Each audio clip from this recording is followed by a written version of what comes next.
5 वर्षापासून तर इथं लाईटच नाही आहे कसल्याही प्रकारची. तरी परंतु आम्हाला त्याचं विद्युत बिल आहे एकूण 90,000 आलं आहे. एकूण इथं म्हणजे 14 क्वार्टर आहेत आणि PSC दोन्हीचं मिळून असं 90,000 बिल आहे.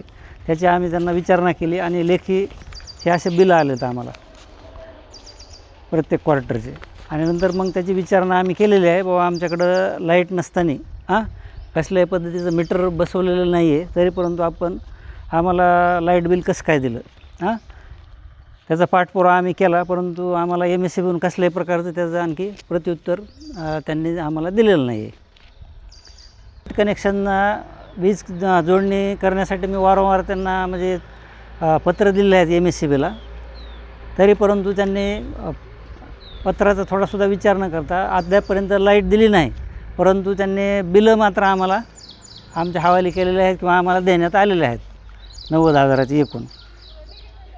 आता काय मागणी MSEB? आता हे आमचे जे बिलं आलेले आहेत मीटर नसताना हे आम्हाला म्हणजे कॅन्सल करण्यात यावं किंवा त्याला निरंक करण्यात यावं. लाईटच नाही तर आम्ही बिल कसं भरणार? कारण हे बिल काय आम्ही स्वतःचं भरीत नाही, शासनाला त्याचं बजेट मागावं लागेल. आणि बजेट मागवल्यानंतरच आम्ही ते बिलं भरू शकतो. क्वार्टरचे आम्ही कर्मचारी भरू शकतो.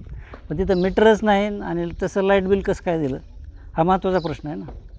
म्हणजे त्याची वीज वापरच नाही आम्ही केला, वापर न करता तुम्ही लाईट बिल कसं काय देऊ शकतात, हा महत्त्वाचा माझा प्रश्न. काय कळवलं का? वरिष्ठांना आम्ही कळवलं याबद्दल. आपलं नाव? माझं नाव डॉक्टर मदन काकड, वैद्यकीय अधिकारी, प्राथमिक आरोग्य केंद्र, चराटा. बीड तालुक्यातील चराटा येथे तब्बल 8 वर्षापूर्वी 5 कोटी रुपये खर्च करून प्राथमिक आरोग्य केंद्र आणि वैद्यकीय अधिकारी आणि कर्मचारी यांची निवासस्थानं बांधण्यात आली. मात्र गेल्या 8 वर्षापासून त्याला वीज जोडणीच देण्यात आलेली नाही. त्यामुळं प्रसूती असेल, शस्त्रक्रिया असेल, आंतररुग्ण विभाग असेल, या सुविधांची अडचण येत असून रुग्णांना आर्थिक भुर्दंड सहन करत बीडला यावं लागतं. गेल्या 2 ते 3 वर्षापासून आम्ही वारंवार आंदोलन केली होती यासाठी निधी मिळावा म्हणून.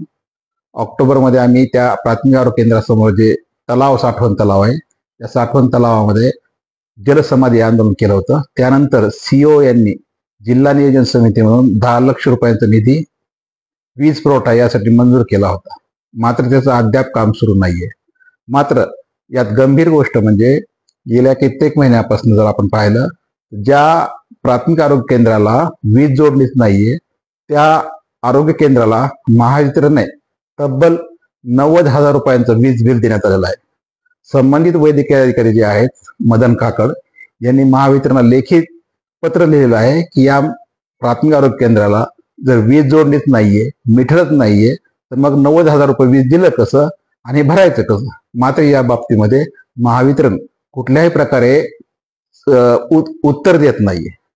त्यामुळे एकंदरीत जर पाहिलं आरोग्य विभाग कोमात आणि महावितरण जोमात अशी सध्या परिस्थिती आहे.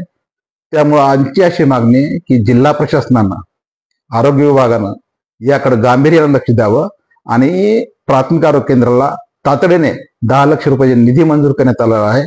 त्यासाठी वीज पुरवठा करण्यात यावा आणि नागरिकांची हेळसांड थांबवावी.